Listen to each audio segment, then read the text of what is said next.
Right. Welcome along to the Cardiff City phone-in. Another great panel lined up tonight, particularly good one actually tonight. We got a couple of special guests on the show. Micky Villan, thank you, Micky, for coming back on again. No problem.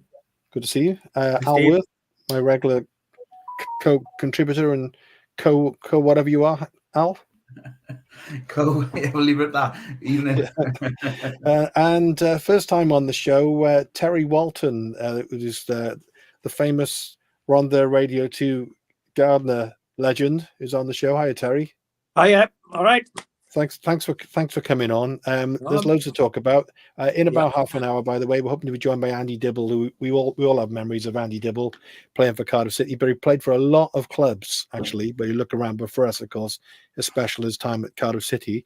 Terry, if I I'll tell you what, I'll come to you in a bit. I want to go to Al first. Right. Al, just talking about the weekend, Al. The match. Yeah, it's strange, isn't it? It's like being a schizophrenic at the moment coming on the show, isn't it? Last week we were all full of the joys of spring. There's a little plug for Terry coming later. We were all there thinking everything's great after the Watford game.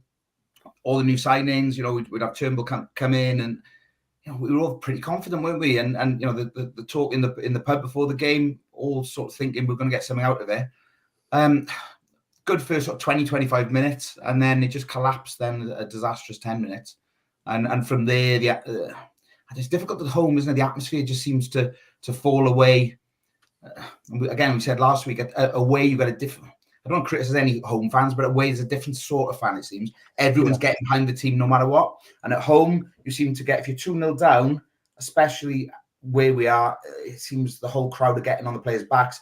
The players lose confidence. They're scared to perhaps have a go at what they otherwise might have a go at. Would we have seen Bowler have a go like he did at Watford on the weekend? I really don't know. So yeah, disheartening. But knowing Cardiff City, we'll go up to West Brom tomorrow night and we'll get some in. Yeah, it would be typical of City to go up there and get something. Micky, quite a lot of comments about tactics, formation, the manager, Errol Bullitt, of course. What's your thoughts on it? What's gone wrong? Thoughts on Saturday? I thought we first 25 minutes, as Al said, I thought we were better than them. We sort of they didn't have a shot on goal, Preston, and they caught us on our one counter attack, and that was it. It was just the heads went down. As Al said, the atmosphere just went dull. I'm surprised Colwell didn't start on Saturday, because I'm one of those ones who thinks Colwell he offers something different. He's attack minded. Where it was just, I don't know. It's just it's. But I'm not gonna throw my my hat in the ring and basically, I know there's a lot of fans are saying to get rid of Bullitt, but no. But can you understand? I know it's what I can understand the frustration of. We've had a bad run, haven't we? Let's face it. And I'm frustrated as well, but more than anyone. And it's just like, but I don't know, team selection. It's just sometimes it baffles me. Yeah.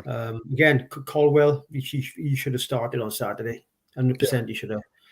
And a bit of surprise with Tete starting up front, maybe as well. Oh yeah, I don't know. I was going to ask Terry. Any chance you could grow us a striker, Terry? Well, I think we have what we call strikers there, but they don't seem to be able to hit the ball hard enough and in the right direction towards goal. You take our opening 25 minutes on Saturday.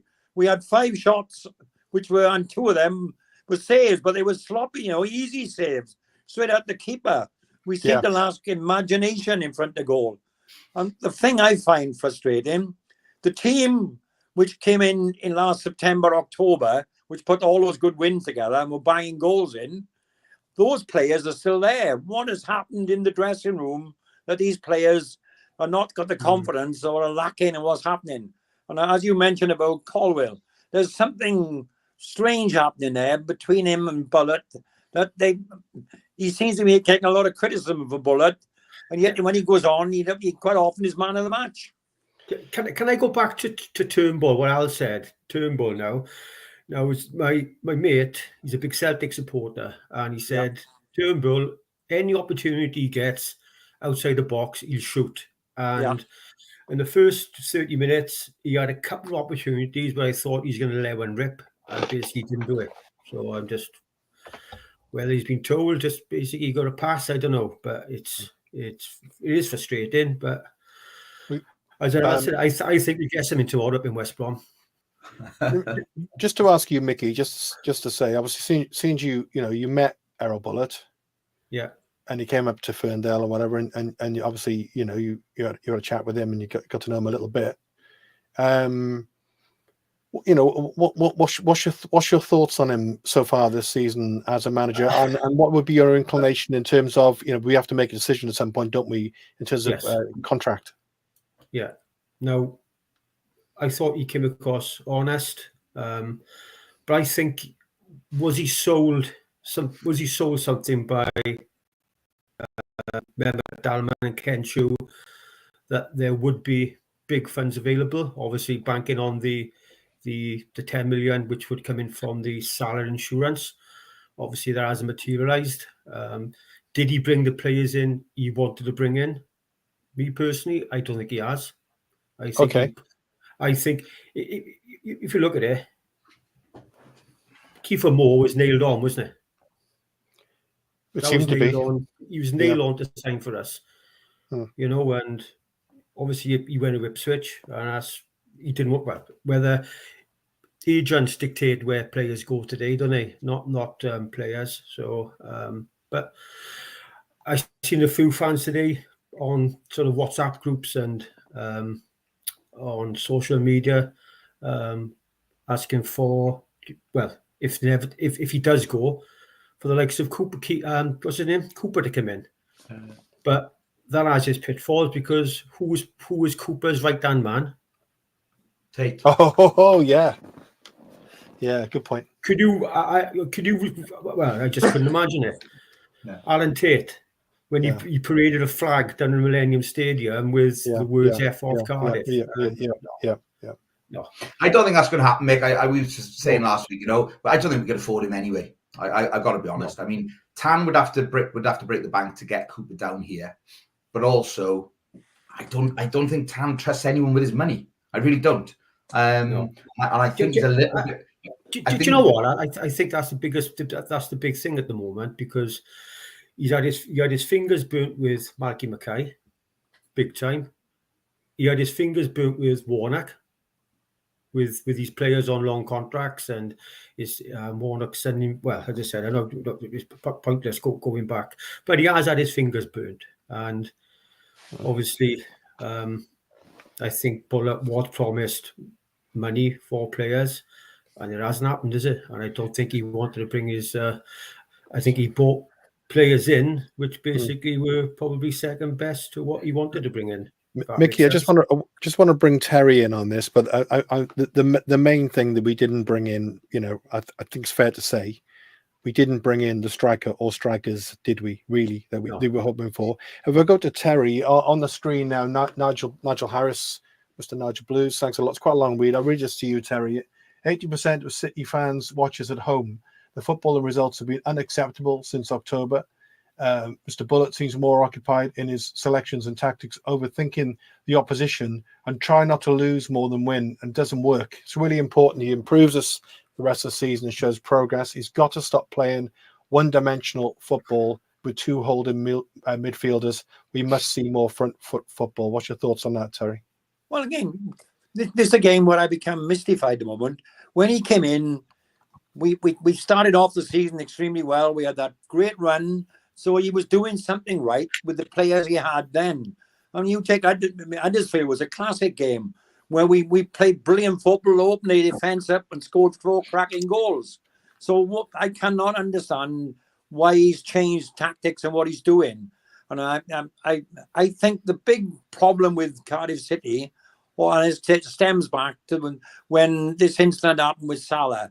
It was they were all pinning their faith on this, and something strange happened there. And I believe Cardiff City behaved disgracefully during that Salah incident.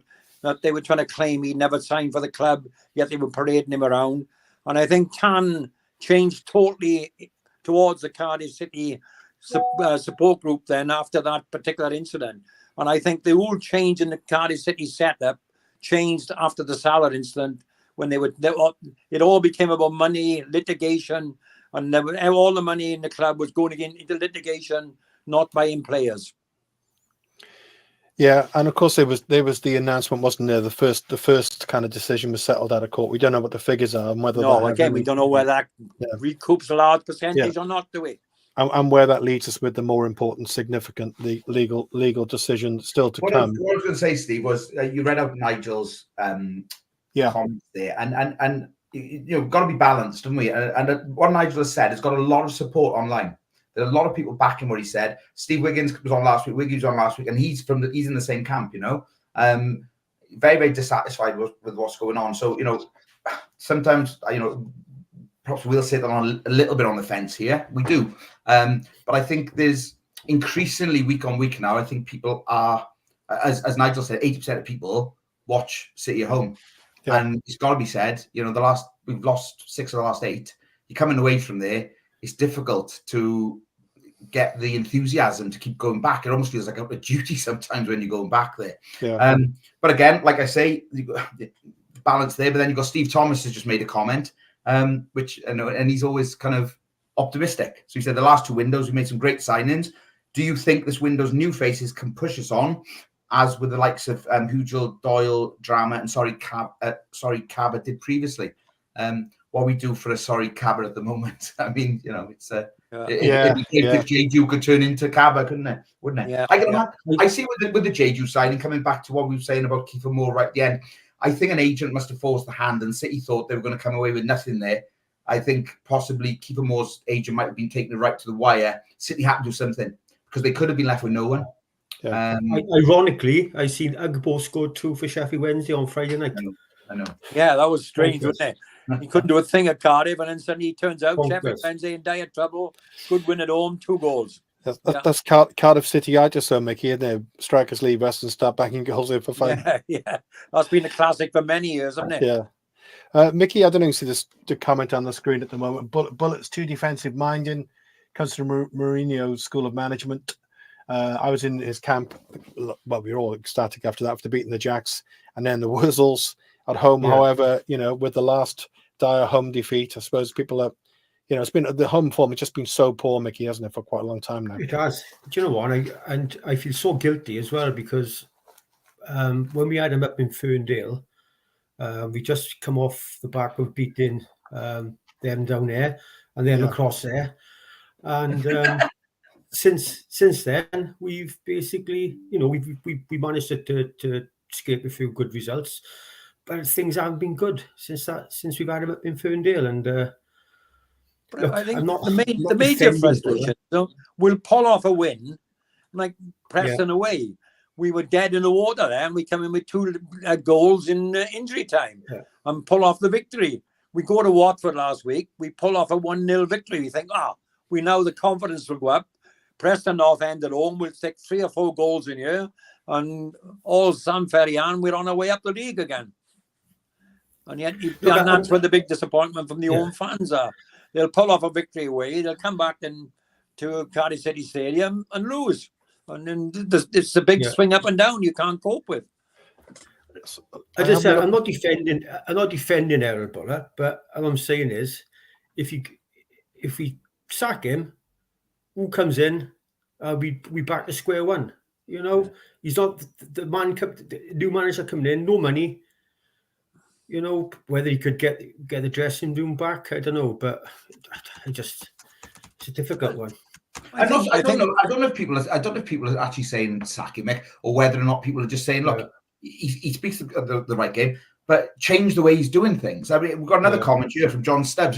These are people like Nigel, John. They go home and away. These aren't just people just sitting around going, "Oh, I'll just stick my 2 pence in, but I don't know what I'm talking about." These are people who followed City for years. And he said, I agree with Nigel. Bullet plays negative football at home. To an extent, I can understand it away. What Colwell has to do to get Bullett's trust, I don't know. Colwell shouldn't have come off at Watford. He was running the show. Again, a lot of people said that, didn't they? Our football is laboured, passionless and predictable. I'd rather go down swinging than put up with this surrender football. Well, if we're going to keep Bullett, which personally I think we should, but let's just change perhaps the approach to games. We don't have to be... We can play with a little bit of freedom. I'm touching massive bits of wood here, right? We're not going down, okay? And we're not going up. So now's his opportunity. He's got a free hand, really. He can experiment with a bit of attacking football. We don't need to just sit back all the time, Yeah. Oh, yeah, John said, and he hasn't got a plan B. I want him to have a plan B. That's what I want. I want Bullet to have a plan B. So one of the things about that, Mickey, is I was trying to look for it and I can't find it now, but I saw a stat earlier, and it's to do with the number of goals we created from open play. I think we created less than any other team in the championship. I think that's what I read. Yeah, I saw that stat on Facebook earlier on, wasn't it? Yeah, that's right. And also to do, I think it was Preston and Rotherham are below us for one other stat. So if we look at the weekend as a classic, I'll just say one thing as well, which is totally secondary, really. But before kickoff, I happened to be right behind the goal at the Canton end, and they all run up and practice their shooting, and like some of them are pinging in the stand and wherever, a goal all over the place. So Josh Bowler's bagging them all on the back of the net, looking great. And then when the Kenneth came to the game, and the week before he's got that great goal, right? And then everyone's moaning about him. He is a very left-footed player. And then, of course, on the other side, you've got Callum Grant who can't play tomorrow. So basically, I know it's fashion in football. We have two inverted wingers and we have no wing backs. So if you have a big striker up front, how the hell is he ever going to score a goal? He's never going to get a ball crossed in towards him, is he? We just, it just seems we need some width. We either go with wing backs or we we allow the swingers to swap sides now, like we used to, Yeah. There's nothing there, is there? No, I agree with you. But I said, I just don't know what he sees in the Tete either. I'm just like, he's not £500,000 worth, Mick, is he? He's not £500,000 worth. Put it that way, you forget that we paid all that money for him. He just seems to me, he's like Bambi on ice, isn't he? He's going down all the time just to try and be backing in, goes down, backing in, goes in. He never actually wins the ball. And you just think that kind of money could have got us something I think that much better, but it's a bit late for that now. He doesn't seem to have the physical strength, Al, doesn't he? He doesn't seem to have the kind of robustness about him. He's knocked over all the time and he's getting battered, basically, isn't he? Well, he's like a pin, isn't he? He's like a pin. I think we lack it. Skinny legs. We lack a goal poacher, don't we? Yeah, when we the ball definitely is do. bouncing around in our box, we got no one who can get on the end of it and put it away. We get it into the box, and there's a weak shot, and it goes straight to the keeper. You look back at the good time when we had people like Chopper, Earnshaw, and them. Yeah. They were in that box. If that ball was floating, you knew where it was going. Past the keeper and into the net. Yeah, we did have one, but he's in Belgium at the moment. Yeah. It's true. I mean, Isaac Davis would be doing. We said it last week. He's the person that we should have here at the moment. Bringing him on in the championship against some bigger centre halves, because some of them are. Would you want to be 75 minutes into a game and you've got Isaac Davis putting the ball past you? You've got to turn. Yeah, we haven't got anyone doing that at the moment. No, and that's the exact sort of thing I think we need. But it's funny, isn't it? We come up with all these suggestions, but the people perhaps who should be listening don't do it. There we are. Yeah. So Terry, you're from the Ronda, yeah. So I don't know. Isaac, was it Isaac born far away from you? I don't know. Isaac Davis. I thought he was born closer to you, over in the Ferndale area. Oh right, okay. He's over that way, is he? No, I think he's over. I think he's over to Tigo way. I think, isn't he? Oh, he's that valley, was he? Mountain Ash. Oh, Mountain Ash. You're on. You got to go over the other side of Marnie, so you're almost a roundabout. Any English fans tuning in now wondering about what valley we're in? It's such a classic. There's so many of them. Even I get confused. Terry, I wanted to come and talk to you a little bit about obviously about gardening and whatever, and the Radio 2 stuff as well. But there's a message here from the Ace Podcast Nation, which I'll just come to you with. The Moody and Mackay damage is probably why Tan is kind of loath to trust anyone now, and likely why the Moore deal didn't get over the line when you consider more than one journalist says, or alleges, I guess, that Moore contacted Cardiff City and it wasn't the other way around. I mean, it goes back to, points towards the stuff you were talking about earlier, I suppose, Terry, that kind of once bitten, twice shy, and you know, making decisions like that. Yeah, I mean, I think that was the turning point in the relationship. And again, it was one of the reasons I think Warnock was that really upset Warnock, the old way that Cardiff City handled that whole affair. And it then, also then brought that 2-year embargo on us, which meant that we couldn't strengthen the side for 2 years. We were depending totally on homegrown players and loans. And the week the side got weak, and the old club sort of, the spectators gone the back. We had that right early days of effect with Tan, when he wanted in red, then went back to blue. So Tan blows hot and cold as far as Cardiff City is concerned. And there's been so many things he's been caught. He don't put his money where his mouth is as far as Cardiff is concerned. Well, some would argue the reverse, I suppose, wouldn't they? Some would say that he's put a lot of money in, and he has lost a fair bit of money along the way. But it's obviously it's a very much a matter of debate. Going back to your first days at Cardiff City, which I quite like. Tell us a little bit about the era when you started going down at the old Ninian Park compared to what are your early memories of going down and watch Cardiff City? Oh, I mean, in those days, everybody went. I mean, the valley, the Ninian Park Halt train coming down the valleys was like a train going through the middle of India. If they could have hung on the outside and on the roof, they'd have been on it, because there would be a massive support coming down from the valleys. And the great part was them walking down the road towards Ninian Park, getting into the ground. I mean, the average gate in those days was 35,000, 40,000. And on a big game, 60,000 was nothing. And the atmosphere was absolutely outstanding. There was no hooliganism there. There was a great camaraderie between everybody. There was plenty of banter with the away supporters. And again, the atmosphere on the ground was always brilliant. I always felt that football was always better standing up than sitting down. I think once they began to sit down, you lost the effect of the crowd support you had before. And I was in the era when, the game was much more free-flowing. As I said to you before you go on air, you had Trevor Ford in the middle there, a typical burly centre-forward. And the goalkeeper, if he caught the ball in front of Trevor Ford, then he was in the back of the net, ball and all. There was none of this. Yeah. The keeper was sacrosanct. You couldn't go near him. So they were the days when I actually started.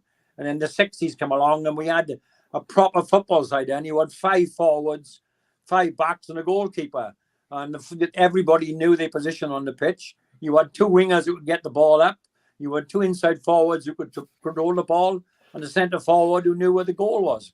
So you had a great atmosphere, and you knew where the way the game was being played. So just to ask you briefly then, Terry, because you've been watching City then for blimey 70 years or something crazy. Yeah.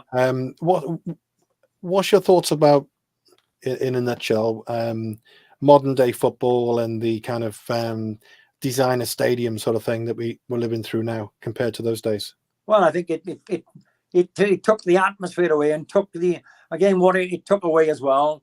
We were all in those days we bled Cardiff City through and through. We were full supporters. Everybody was there behind the side. Playing bad. We mean, over 70 years, I've seen more ups and downs than we've seen in the last 2 or 3 seasons. I can assure you. Mm-hmm. We remember when we dropped down the leagues and we got down to the old Division 2 as it was then. And again, we got up to the Premier. Well, wasn't the Premier, it was Division 1 then. Didn't have all this nonsense of a Premier Division. It was we were up there with the top sides. Yeah. And every game, there was a fanatical group of 30 to 35,000 people there on their feet, supporting every move that was taking place. And again, in those days, we even got stuff like European football down there. I remember seeing Real Madrid at Cardiff City. Yeah. Yeah, what a night that was, wasn't it? Yeah, yeah. Where did the away fans go in the 50s? Then what part of the ground were they in? The way far, well, they were all integrated. There was none of this nonsense. All right, just all went in together, yeah. Yeah, I mean, I used to stand alongside. You didn't know they. I remember standing alongside one. It was a Man United game back in the early '60s, and there was a Man United group standing next to me, ringing a bloody big bell, and he was getting on my nerves. And I said to him, "If your team played as well as you rang a bell, they do well."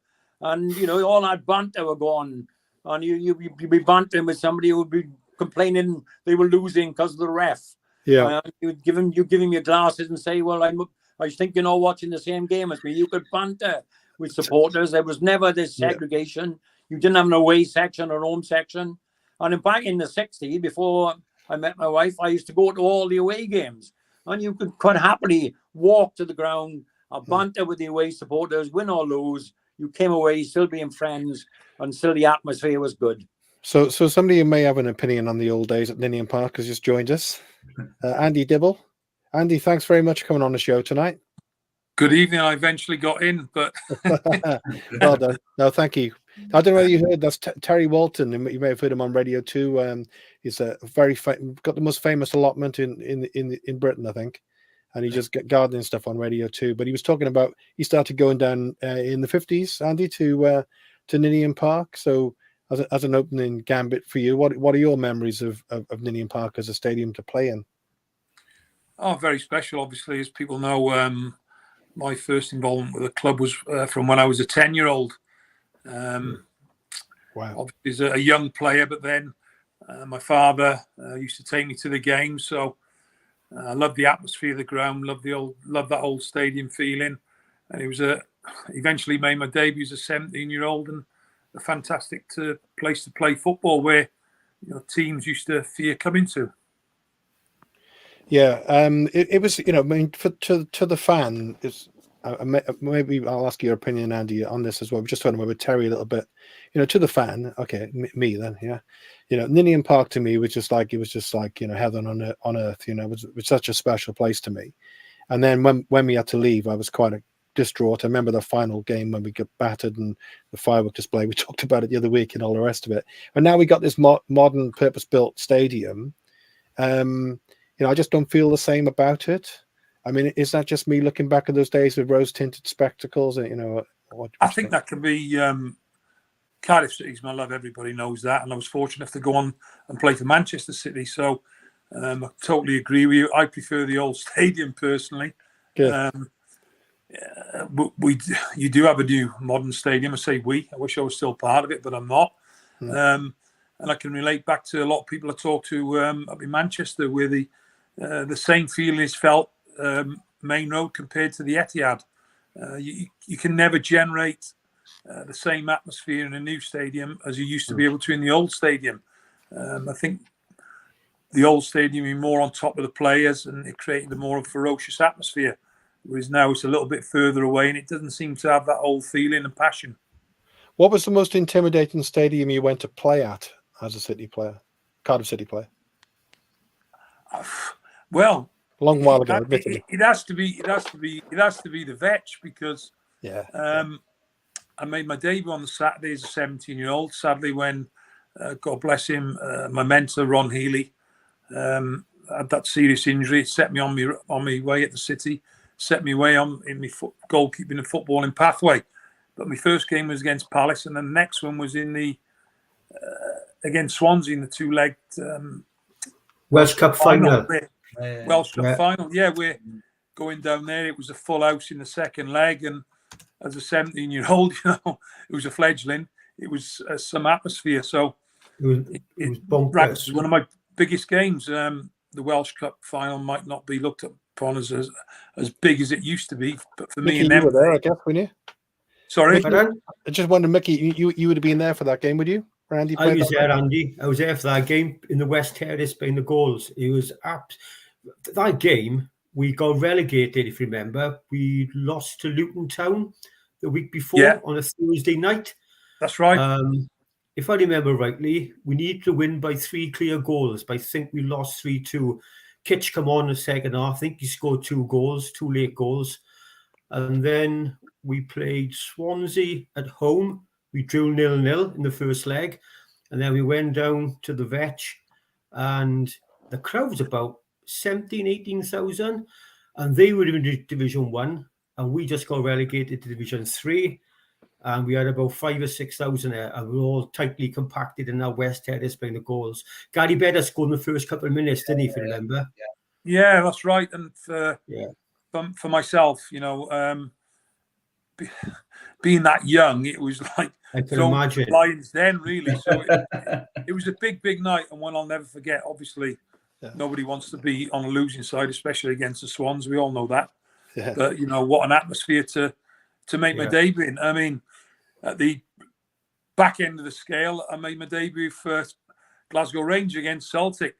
0-0 at Celtic Park, so in front of 62,000. So I'm fortunate enough to experience going away from the city, derbies in Manchester, Glasgow, and in Cardiff. So I'm considering myself very lucky, to be honest. So I know. Sorry, Mickey, just to say, and I'll go to Al in a bit after you speak, because I know some comments coming on Facebook. Fire away, Mickey, sorry. What was your most memorable game with City, Andy? Well, that's a fantastic one, because it wasn't too long later when on my 18th birthday, we got promotion. Yeah. And I remember going up to Cumbrae that evening, and I suppose I was old enough to drink then, celebrating with my family.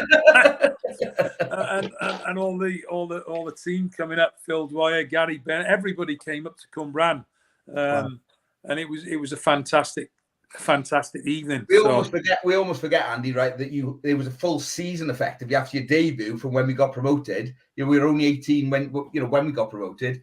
You can't believe it. How young you were when you made your debut. We were talking in the pub before the game on Saturday. One of the boys I was with saw your debut at Crystal Palace. So we're all buoyant in the pub. We have a couple of pints. We're all talking, like Steve said, about the rose-coloured spectacles. Oh, that was great. Remember this, remember that. And then we went and watched that game on Saturday. It was like boom, back down to I think some of the lads were back. Was it for Saturday's game? I wish I could have been there, but I couldn't, sadly. Do you still follow the City results, Andy, all the time? Yeah, all the time. It's first and foremost for me. Everybody knows that how much the club means to me. I mean, I didn't want to leave the club. I know we can't talk too much about that. And sadly, that was taken away from me. But my involvement, as I said, was from a 10-year-old, when I used to go and kick balls and save balls down at Cumbrae Stadium. And I've always followed the club through thick and thin.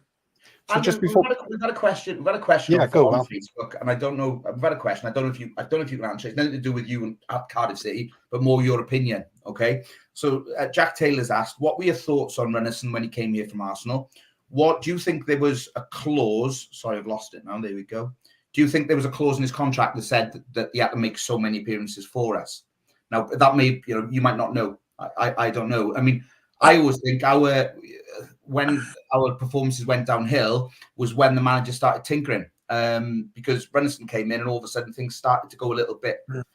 It's a difficult one for me to comment on. Yeah, of course. Obviously, as you know, from the moment I entered the door at the football club, I'll always say that I brought in every single goalkeeper via the manager's nod, obviously Neil Warnock. And I did that up until the time that Steve Morrison didn't want me in the building anymore. Yeah. So it's an interesting one with Runnison. Obviously, he's not fitted the bill. I don't know too much about him because obviously he's played his football over in Turkey. The manager will have seen him and knows a little bit more. Yeah. Who do you think was the best keeper then that you brought in? Obviously, when we're not doing well, we're in the Premiership. Obviously, the goalkeeper's always going to look very good, isn't he? Because he's being bombarded with shots. I'm thinking Neil Edridge, for example. But who do you think was the best goalkeeper you brought in? Well, I think obviously with Neil Edridge, he was total value for money because I brought him in on a free transfer. Yeah. We didn't pay any money for him. I think Alex Smithies was also a very good buy for the club. Although we did have to pay money for him, but that's probably the price you pay when you get in the Premier League. Although we weren't paying out telephone numbers, it was still quite a lot of money. And both of them ended up with Player of the Year awards. So I'm quite proud of myself identifying them, and obviously then the guys delivering on the pitch. And also, let's not forget Dylan Phillips, who probably didn't have quite the run I would have liked to seen him have. Yeah. Just before I go back to Mark, there's some more questions. By the way, the other people on the panel chip in. There's so many questions coming in.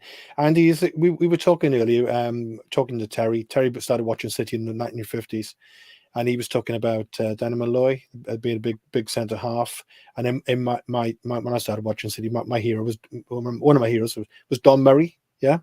What was the best? What was the best centre half or centre half pairing that you played behind? Actually, in your career and Cardiff City, it has to be obviously Phil Dwyer and Gary Bennett. Also, Jimmy Mullen played in the back four, left back. So there's three lads there that proper competitors, proper centre halves. I know Jimmy played at left back as well, but Gary and Phil were immense. And so Phil Dwyer, obviously, so sad about Phil Dwyer. Have you got kind of memories about Phil as a character and a Cardiff City kind of legend? Yeah, well, I was. I think there must have been. I was in awe of Phil, but I remember I was asked to play in a combination game. I think they called it Norwich City, and I think I was only 14. Maybe just turning 15, which is very, very young. And we went all the way to Norwich on the train, and we came back on the train, and I had a really good afternoon, although we lost the game 2-0. But I remember Phil after the game coming back, and he was having a few cans of lager on the train and telling me I was too young to drink. But to see his tenacity in games and the way he played, I mean, the games I played behind him afterwards, I've never seen a player so much committed towards a football club, and you can never look at Phil when he come off the field and say he hasn't give everything for the football club. No, I mean, there's so many things we could ask you. I'm just conscious of people on the panel want to chip in. Do you want to go through a couple of the questions on Facebook first, Al? Yeah, Martin Edwards, Ed said, what did it feel like when you came on for Man City against us in the Cup? The stadium was rocking after Blake had scored. I'd forgotten all about that. Actually. Yeah, I'll never forget that. Obviously, I know Blakey well. He only lives up the road from my mum in Cumbria. He's up in Abergavenny, isn't he? So, yeah, personally, I would have loved to start at the bench as everybody. I would have loved to start and not come off the bench. Having been Man City's number one goalkeeper for the first 3 years, and then TC comes in, Tony Coton. But to come on at Cardiff was unbelievable.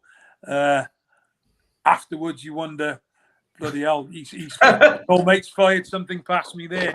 Obviously, you've got to do the best for the team you're playing for.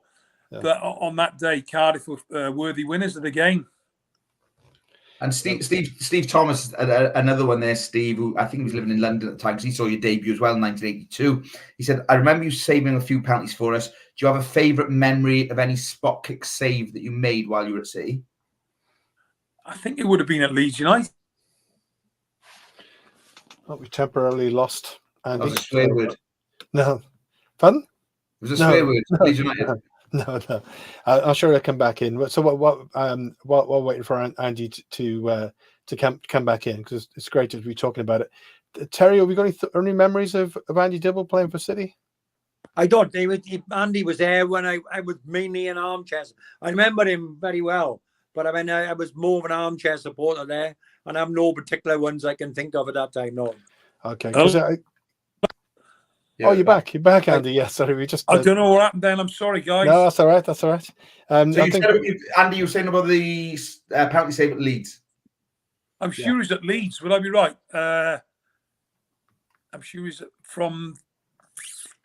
I'm sure he's at Leeds United. I'm definitely 100% Leeds United. Someone will tell us. Yeah. That would have been 83. 83 then. That would have been. After we got promoted, that season after we got promoted. Nigel Harris then, who was regular contributor on here, Andy, he said, I remember Andy's first full season having his granddad on our coach coming to watch him play away. what a brilliant keeper he was when he was a cup final medal winner for Luton in a shock win over Arsenal. It was still a proud moment for City fans. I can remember that as well, because there weren't that many City players who actually went on to something better, and it's particularly winning anything, you know. So you all kind of identify, and Mickey will say the same, I know, because we've spoken about it previously. You all kind of identify with those players who go on to something bigger, something better, and you know, I can remember that quite vividly. Although I wouldn't say that was something. That was a fantastic day as well. I mean, you know, when you talk about the Welsh Cup and obviously the League Cup back in them days, as we call it, it was a Littlewoods Cup. Probably a record attendance, I think, close on 99,000. So a massive, you know, when I look at our club at the moment and I look where Luton are, I mean, they don't have the support we have. Yeah, we should be where they are. I know nobody has a divine right to be in the Premier League, but I shouldn't use this pun. I take my hat off to them. Are you still? Are you? Yeah. I'm imagining you are after that penalty save, but are you still as fondly remembered at Luton as you are at City? Yeah, I think it's one of them moments that'll always stick with that generation of people, because it was such a big occasion for the team that probably is not the most supported team, and there was always been 12,000 diehards at Luton Town, that's for sure. I mean, when you look at Cardiff City, if we were at the top end of the scale, there'd be 40,000 plus. Mickey, did you want to ask anything to Andy? I'm sure you do. Yeah, that 82-83 season, Andy, for obviously for your perspective, was that obviously the Luton game against Arsenal was probably your biggest achievement, I would reckon, yeah? When you won the Milk Cup, would you say then that the game that season, 82-83 season, does that go down in memory as as a great sort of season for you with the promotion we had?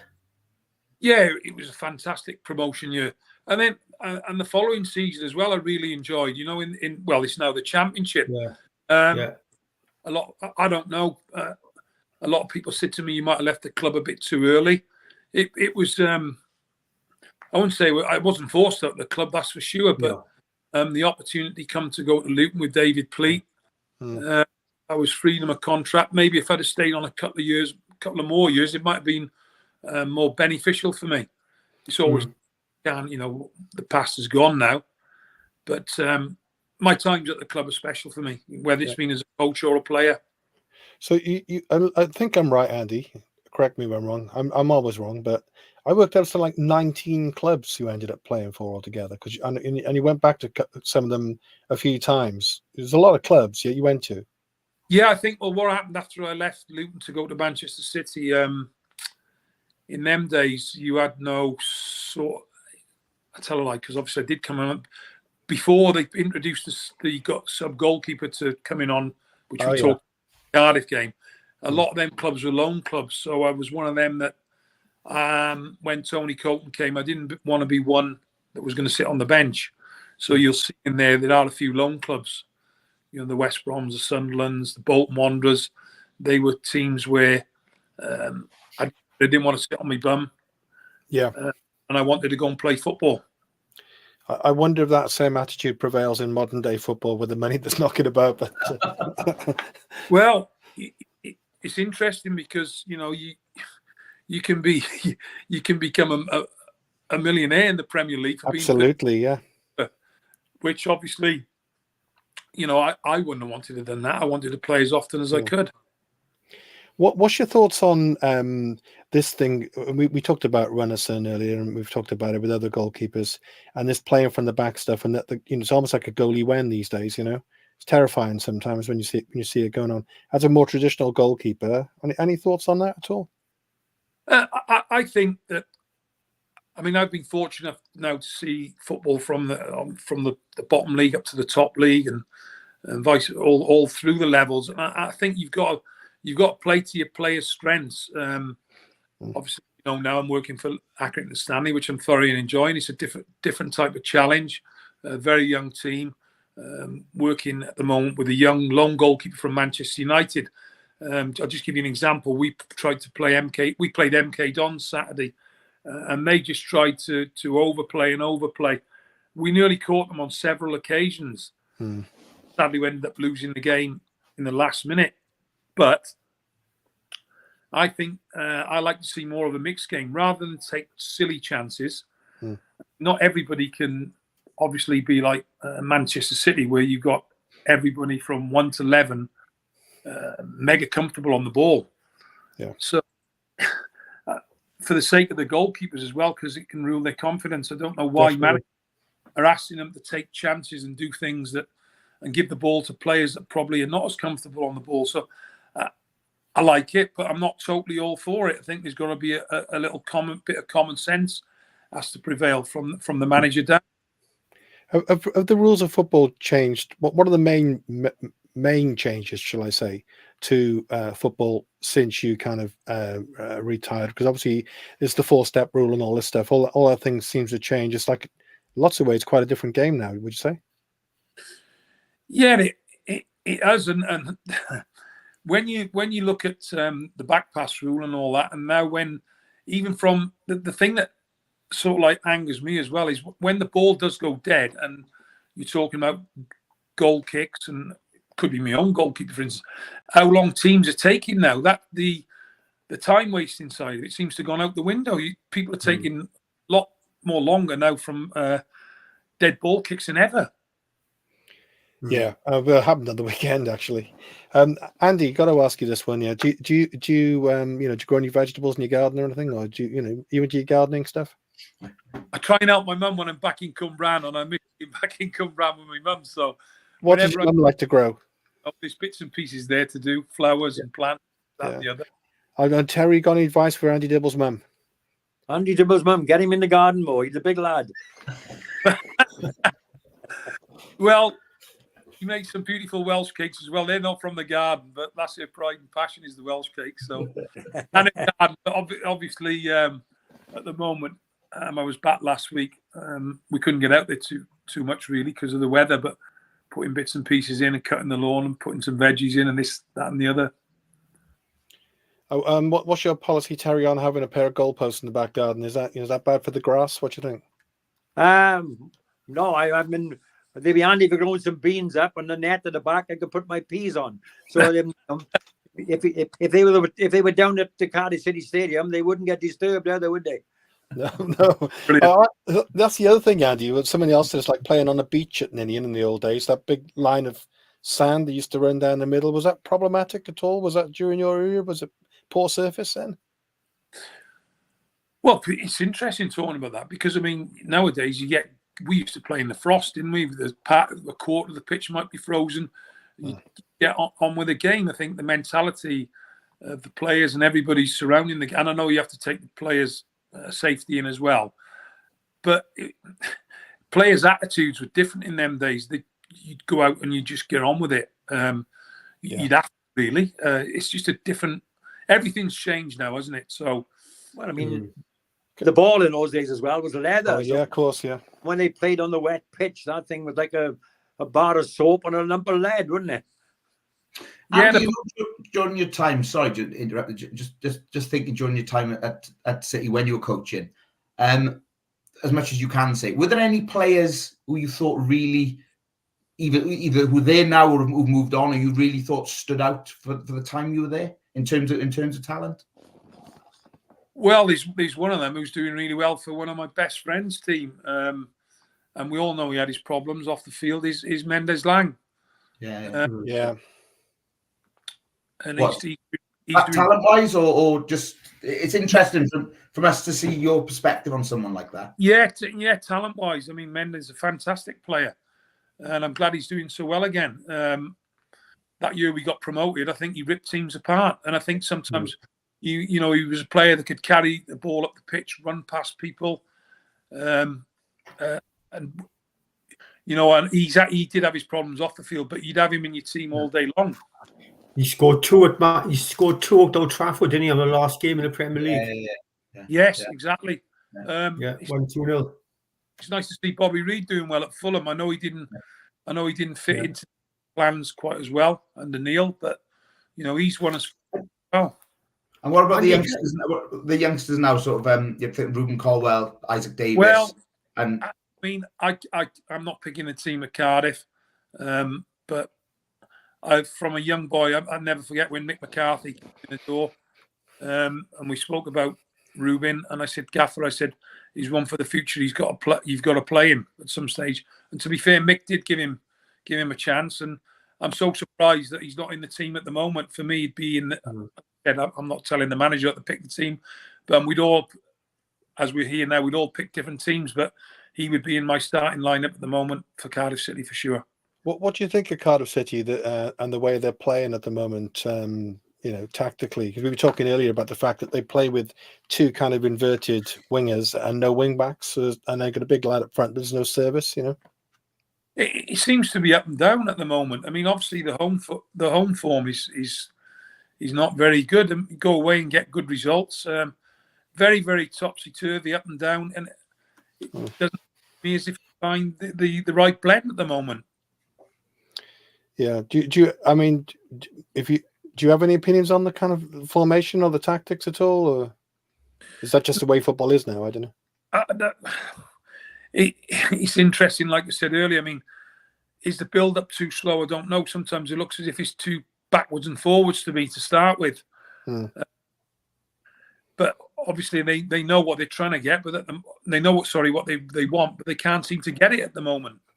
And early on in the season, things started a lot brighter, and the team was further up the table. And everybody I spoke to said it was more enjoyable. So I don't know what's happened recently, but it seems to be gone back away.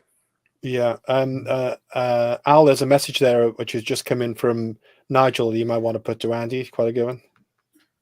Was this the training one? Yeah. Yeah. Nigel Harris, ever the comedian.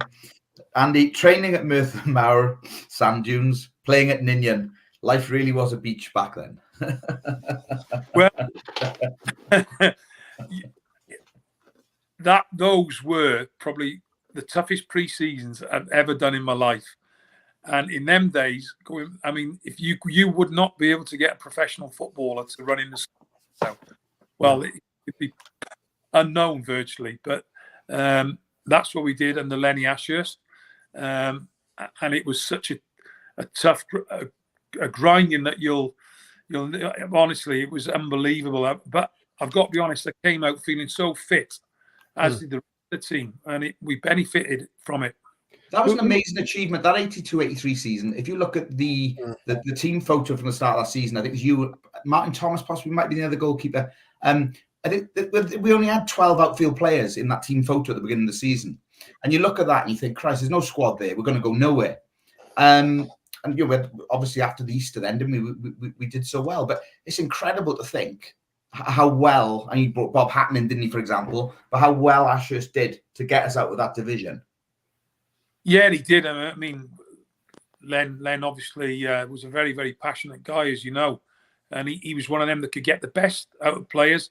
Not dissimilar to what Neil Warnock did, really, in getting us into the Premier League.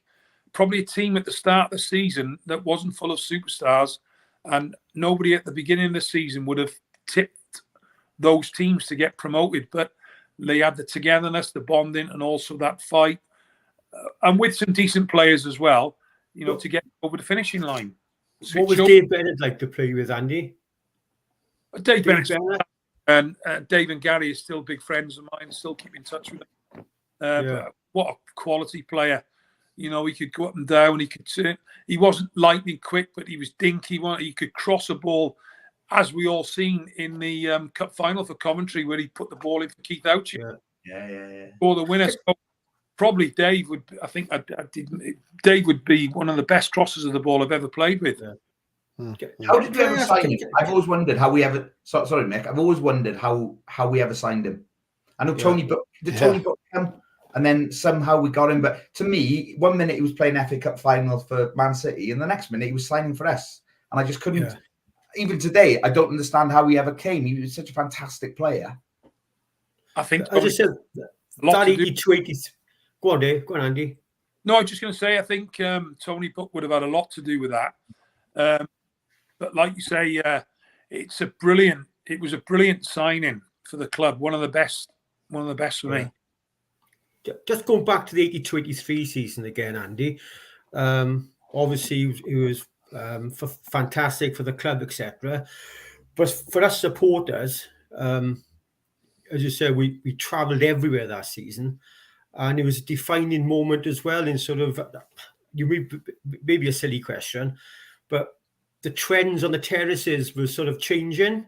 Did you ever notice that as a youngster? Sort of, did you notice the away support following Cardiff City, sort of, dressed in all that sort of golf attire and tennis wear? Well, it's on with the times. I think nothing surprises me in football. I mean, it's great to see things like that. But yeah, you did notice it from the pitches. I was always one that appreciated the crowd. I'd like to. I don't know what you all think of the modern day players. Yeah.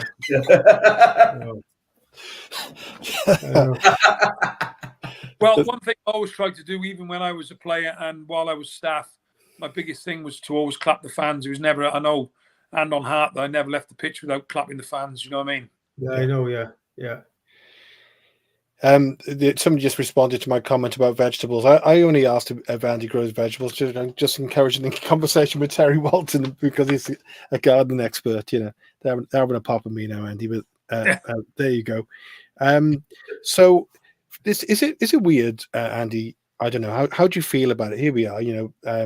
We're arguably all grown men. And 40 years later, we're still talking about you playing for Cardiff City. Is that kind of weird that it still means something special to us? Oh, I can't thank you enough. And like I said, I mean, the biggest thing for me is that I'm proud of my time at the club. I'm proud to be promoted as a player and a coach. So it's to say about a double promotion at the club I love. Yeah, will go to my grave with me. So everybody knows how much I miss the place. We're just going to go to this question from Rainiero Garcia. I apologize about the vegetables, same guy. And he wants to ask you this briefly. What would you say happened under Neil Harris and Mick McCarthy? What's your thoughts on that? Well, everybody can go back. Then the results when both them guys came in, they both did very well. That new manager effect.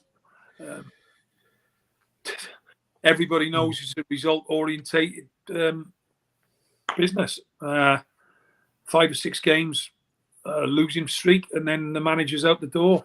Yeah, which isn't nice, and it's not nice to see. But ultimately, if you go on a losing run like that, you pay the price. I mean, I just thought that probably doesn't happen to Errol, but you never know.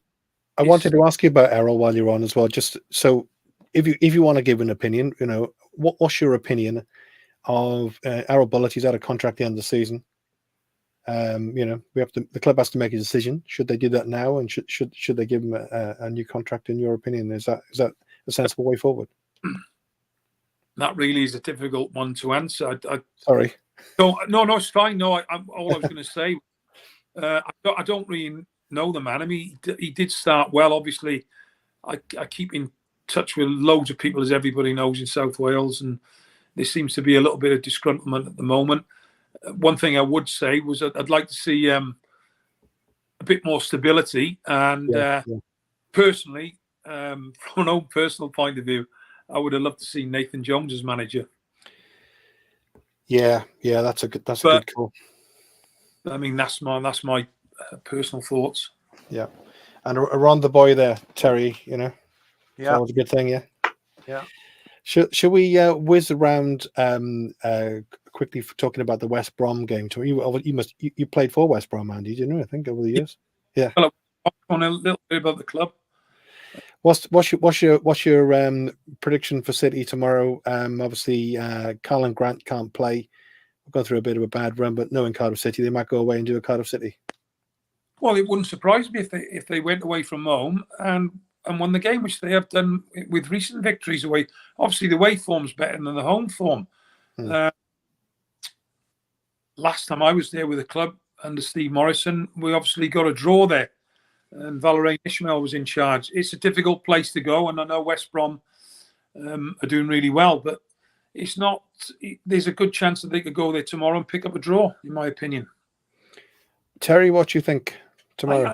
well, their away form is much better than their home form, and I'm surprised they don't pull off a 2-1 victory tomorrow night. There might be a big change in the side. They'll go out with a settled team and will play well early on and get the ball in the net. Don't put Dibble in goal; he might stop us. Well, I believe Aaron Ramsey's coming back as well. Is that true? I don't know. Yeah, he came over the second half on the weekend. He doesn't look fully there yet, I don't think. I know he came on, but I'm wondering if he'll start him. But I didn't see the whole 90 minutes, obviously. Yeah. He didn't look quite himself, but hopefully he'll come back to that. This is where Neil Warnock was great. He could, in my opinion, he was great, getting into players and, cajoling, come on, son, get out there and give me 60 minutes of your best. We need you. He had a special... I think tomorrow night they should bring him on from the start and get a good start rather than bring him on when they're already chasing the game. Okay. Obviously tonight it's been great to have Terry Walton and Andy Dibble on, so we've talked more about you and the club rather than tactical stuff and whatever. But if I just whiz around, Mickey, what's your prediction for tomorrow? Terry's saying we're definitely going to win 2-1. I'm quoting him on that. I'm going to go with our resident gardener. I'm going to go with 2-1. Al? 2-1 City. West Brom's home form is pretty good. It's pretty good, isn't it? But knowing City's players, the pressure's off tomorrow. No one's expecting us to win. And I never bet against us. So I'm going for a 1-1 draw. Excellent. So, again, it's funny, Andy, isn't it? Whenever we do the show, City lost 2-0 at home at Preston on the weekend. We're all predicting City going to get at least a draw, if not a win, So the belief goes on. Well, I'm going to go the same, 1-1 draw. Yeah, good man. Andy, thanks very, very much for coming on tonight. It's great to talk to you, and also to Terry. Thanks for coming on, and thanks for you in particular, Andy, for the great memories when you were at Cardiff City Football Club. No, I've really enjoyed it, and thanks for having me on the show. Thanks, guys. Thank you very much. Thank you, Mike. See you soon. Thank you. Thank you. Okay. Cheers, man. Bye-bye. No. Yeah.